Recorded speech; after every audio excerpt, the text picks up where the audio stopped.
मेरा नाम रमेश है। मैं अपने आप को बहुत खुशकिस्मत मानता हूँ कि मेरी शादी रचना से हुई है। रचना और मेरी शादी घरवालों की मर्ज़ी से हुई है। रचना बहुत सुंदर है। शुरुआत में मुझे लगा कि वो मुझसे शादी को हाँ नहीं कहेगी, लेकिन जब मैं उसे देखने गया तब उसके स्वभाव का पता चला। बहुत अच्छा उनका परिवार था। रचना जब शादी करके मेरी ज़िंदगी में आई, तब से मेरी ज़िंदगी बदल गई है। सभी मुझे कहते थे कि मैं बहुत खुशकिस्मत हूँ। अभी मेरी शादी को करीब 3 महीने ही हुए हैं। मेरा सपना था कि मैं बड़े शहर में एक बड़ा शोरूम बनवाऊँ कपड़े का। मैंने रचना को इसके बारे में बताया। रचना को पता है कि यह मेरे लिए कितना बड़ा सपना है।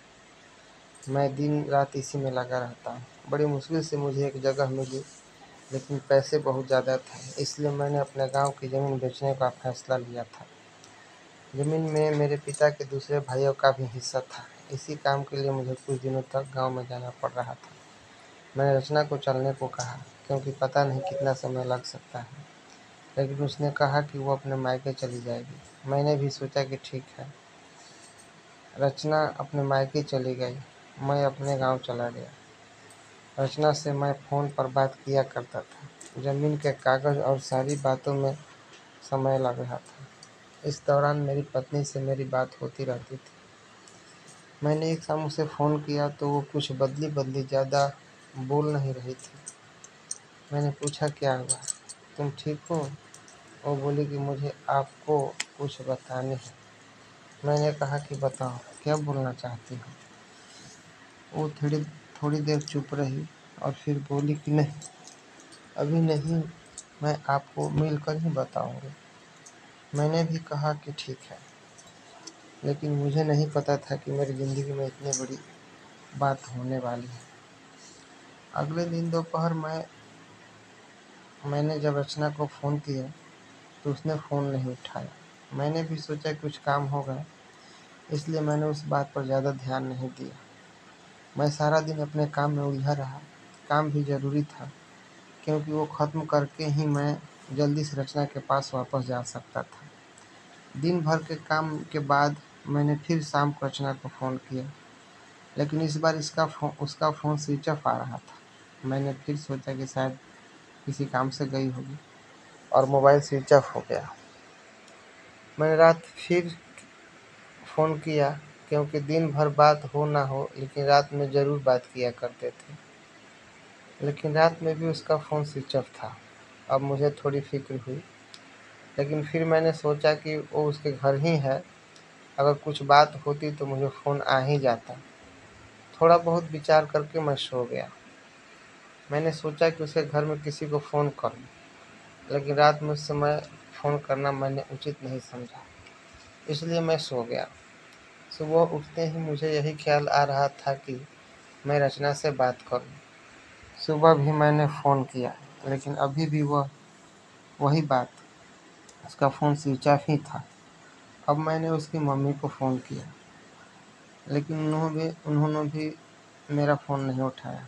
अब मुझे थोड़ी फ़िक्र होने लगी थी, क्योंकि किसी से भी मेरी बात नहीं हो रही थी। करीब 3 दिन तक न रचना का फ़ोन आया, न उसकी माँ का। मैं अपने काम में लगा रहा। फिर एक शाम मेरी सास का फ़ोन आया। मैंने पूछा कि रचना कहाँ है? वो बोली, रचना अपनी एक चचेरी बहन की शादी में गई है। शायद वहाँ नेटवर्क नहीं होगा, इसलिए बात नहीं हो पा रही है। मैं भूल गया था कि रचना ने मुझे बताया था कि वो वहाँ जाने वाली है।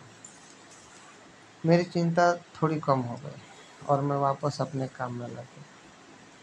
रचना वहाँ 5 दिन रुकने वाली थी, इसलिए मैंने सोचा कि शायद 5 दिनों तक मेरी रचना से कोई बात नहीं हो पाएगी। मेरा काम भी लगभग ख़त्म हो गया था। मेरे हाथ में पैसे 2-4 दिन में आने वाले ही थे। जैसे ही मेरे हाथ में पैसा आए, मैं वहाँ से निकल गया।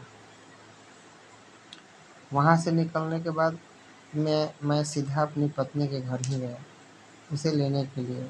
जैसे ही मैं वहाँ पहुँचा, मुझे देखकर मेरी सास खुश होने के बजाय डरी हुई दिखाई दी। मैं थोड़ी देर वहाँ बैठा, उनसे पूछा कि रचना कहाँ है?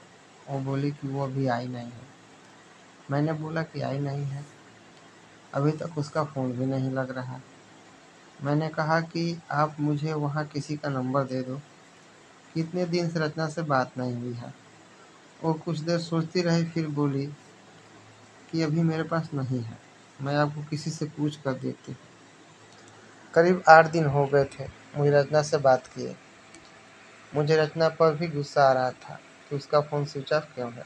साथ ही उसका फ़ोन काम नहीं कर रहा हो तो वो किसी के भी फ़ोन से बात कर सकती थी, लेकिन उसने मुझे बात नहीं की। मैं सोचा था कि जब वो आएगी तो ज़रूर उसे डांटूंगा। मेरी सास का फ़ोन नहीं आया। करीब 12 दिन हो गए मैं उनके घर वापस गया, लेकिन अब वो भी घर पर नहीं थे, न ही मेरा फ़ोन उठा रही थी। अब मेरे मन में बहुत सारे विचार आने लगे कि आखिर क्या बात है जो रचना और उसके घर वाले मुझसे इस तरह का बर्ताव कर रहे हैं। मैंने उन्हें मैसेज किया कि अब मैं पुलिस के पास जाऊंगा। मेरी इस धमकी से शायद वो डर गई और उनका फ़ोन आया। बोले कि बेटा, मैं तुम्हें कुछ बताना चाहती हूँ, तुम घर आ जाओ। अब मेरी चिंता बढ़ती जा रही थी। ऐसी क्या बात है जो यह सब मुझसे छिपा रहे हैं। मेरी पत्नी ने मुझसे 20 दिनों से बात नहीं की थी। मैं अगले दिन उनके घर गया। मेरी सास का मुंह उतरा हुआ था। मैं बहुत गुस्से में था। मैंने जाते ही उन्हें जोर से चिल्लाते हुए पूछा कि कहाँ है रचना। मेरी सास मुझे बोली कि बेटा, अब मैं जो तुम्हें बताने वाली हूँ उस पर तुम्हें विश्वास नहीं होगा, लेकिन यही सही है। वो बोली कि रचना किसी के साथ भाग गई है। मुझे मेरे कानों पर विश्वास नहीं हुआ कि मैं क्या सुना।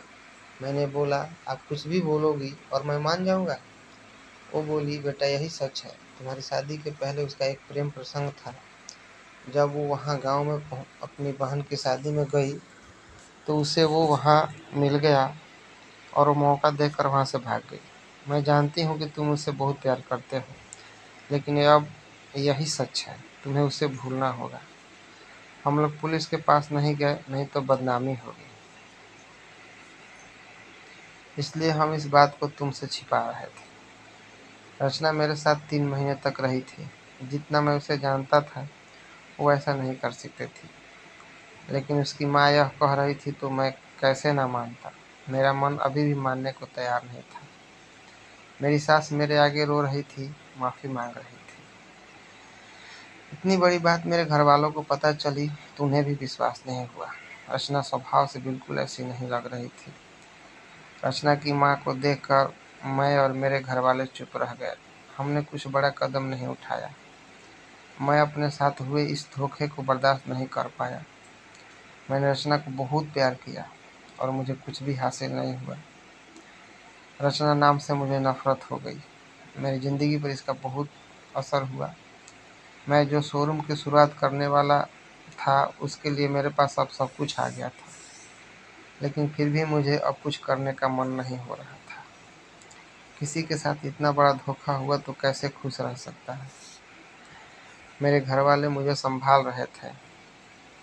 मैंने उसे बहुत ढूंढने की कोशिश की। मैं चाहता था कि वो मुझे मिले मिले तो मैं उससे पूछूं कि आखिर उसने मेरे साथ ऐसा क्यों किया। धीरे धीरे समय बीतता गया।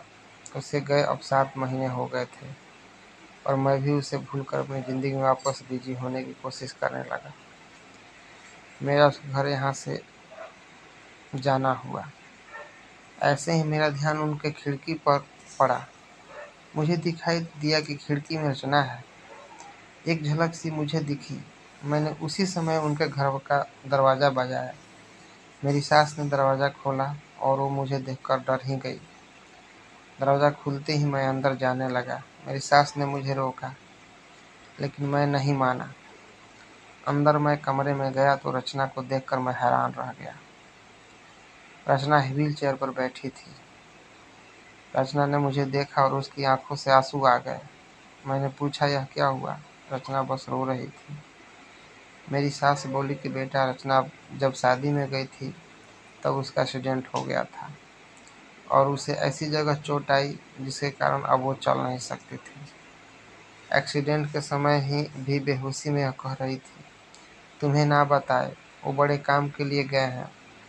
डॉक्टर ने जब बताया कि हो सकता है रचना अब चल ना सके और इलाज पर बहुत ज़्यादा पैसा लगेगा, तब भी मैंने कहा कि दामाद जी को बता देते हैं। लेकिन रचना ने कहा कि नहीं, मैं उनकी ज़िंदगी खराब नहीं कर सकती। उनका सपना है शोरूम खोलने का। उनकी ज़िंदगी में जाऊंगी तो उन पर बोझ हो जाऊंगी। इसलिए रचना ने यह झूठ तुम्हें कहने को कहा, ताकि तुम उसे भला बुरा कहकर उसे भूल जाओ, उससे नफरत करो। मेरी पत्नी मुझसे इतना प्यार करती थी। मैंने उसे कहा कि रचना, अगर मेरे साथ ऐसा हो जाता तो क्या तुम मुझे छोड़ देती? रचना ने रोते हुए कहा कि ऐसा मत बोलो। रचना ने कहा कि मैं आपकी दोषी हूँ। एक्सीडेंट में हमारा बच्चा जो मेरे गर्भ में था वो भी नहीं बचा। आप मुझे भूल जाइए, दूसरी शादी कर लीजिए। मैं आप पर बोझ नहीं बनकर रहना चाहती। रचना की आंखों में आंसू नहीं रुक रहे थे। कितने दिनों उसने इन्हें रोक के रखा होगा। मैंने रचना को बीते कुछ महीने न जाने क्या कुछ नहीं कहा, लेकिन अब वो रचना को एक पल भी अपने से दूर नहीं रखना चाहता था। मैंने रचना की एक बात नहीं सुनी। मैं रचना को अपने साथ ले आया। अब कोशिश यही है कि वो फिर चल सके। मैंने मेरा शोरूम बेच दिया और अच्छे से अच्छे अस्पताल में रचना को दिखाया है। उम्मीद की किरण दिखाई दे रही है। बस मैं यही चाहता हूँ कि वो फिर से अपने पैरों पे खड़ी हो जाए। कहानी कैसी लगी? बड़ी मार्मिक कहानी है। मेरा आप लोगों से निवेदन है कि चैनल को सब्सक्राइब कर लें, शेयर करें और लाइक करें। ऐसे ही कहानी के लिए मेरे चैनल को सब्सक्राइब कर लें। मैं आगे ऐसी कहानियाँ देता रहूँगा।